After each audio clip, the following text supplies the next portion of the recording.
ಯಾಕೆ ಬಂದ್ರೆ ಬೆಂಗಳೂರಿಗೆ? ಯಾಕೆ ಸುಮ್ಮನೆ ಬಂದೆ. ಸುಮ್ಮನೆ ಯಾಕೆ ಬಂದ್ರಿ? ಏನ್ ಕೆಲಸ ಇರ್ಲಿಲ್ಲ.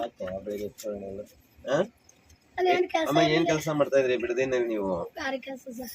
ಗಾರೆ ಕೆಲಸ ಯಜಮಾನ್ರಿಲ್ವಾ? ಮಕ್ಕಳು ಮಕ್ಕಳು ಗಂಡ ಅತ್ತೆ ಮಾವ ಎಲ್ಲ ಒಂದೇ ಸರ್.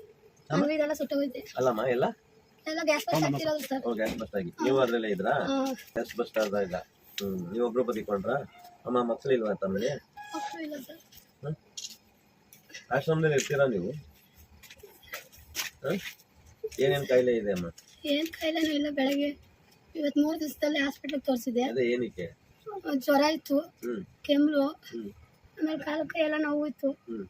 ಅದಕ್ಕೆ ತೋರ್ಸಕ್ಕೆ ಅಂತ ಬಂದಿದ್ದು. ತೋರ್ಸ್ಕೊಂಡು ಯಾಕೆ ಹೋಗಿಲ್ಲ ಅಮ್ಮ? ಹೋಗ್ಲಿಲ್ಲ ಸರ್, ಇಲ್ಲೇ ಇದ್ಬಿಟ್ಟೆ. ಯಾಕೆ? ಮನೆ ಎಲ್ಲೂ ಇರಲಿಲ್ಲ, ಬಾಡಿಗೆ ಮನೇಲಿ ಇದ್ದಿತ್ತು. ಅವ್ರು ಕಳಿಸ್ಬಿಟ್ರು. ಇಷ್ಟು ದಿನ ಬಾಡಿಗೆ ಮನೇಲಿ ಇತ್ತು. ಬಾಡಿಗೆ ಕೊಡ್ತಾ ಇದ್ರಾ? ಕೊಡ್ತಾ ಇರ್ಲಿಲ್ಲ ಸರ್, ಅದಕ್ಕೇನೆ ಅವ್ರು ಕಳಿಸ್ಬಿಟ್ರು. ಏನ್ ಮಾಡ್ತಾ ಇದ್ರಿ ದುಡ್ದಿದ್ದೆಲ್ಲ? ನಮ್ಮ ಯಜಮಾನ್ರು ಕುಡಿತಾ ಇದ್ರು. ಅವ್ರು ಸತ್ತೋದ್ರಲ್ಲ, ಸತ್ತ ಮೇಲೆ ಗಾರೆ ಕೆಲ್ಸಕ್ಕೆ ಹೋಗ್ತಾ ಇದ್ರಲ್ಲ? ಇಲ್ಲ, ನಾನು ಅಷ್ಟಲ್ಲಿ ಬಿಟ್ಬಿಟ್ಟೆ ಸರ್. 2 ತಿಂಗಳ ಮುಂಚೆ. ನೀವು ಎಣ್ಣೆ ಹೊಡಿತೀರಾ?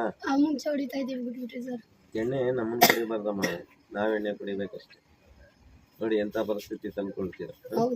ಈಗ ಆಶ್ರಮದಲ್ಲಿ ಅಮ್ಮ, ಈಗ ಮನೆ ಓನರು ಅಡ್ರೆಸ್ ಎಲ್ಲ ಗೊತ್ತಾ ನಿಮ್ಗೆ? ಅಡ್ರೆಸ್ ಎಲ್ಲ ಗೊತ್ತು ಸರ್. ಮನೆ ಓನರೇ ಕಳಿಸ್ಬಿಟ್ರು. ಎಲ್ಲ ನಾವು ಹೋಗಿ ಇನ್ನೇನ್ ಮಾಡ್ತಾರೆ ಮನೆ ಓನರು? ಬನ್ನಿ, ನಾವೇ ಆಗ್ಲಿ ಅಮ್ಮ, ಬನ್ನಿ.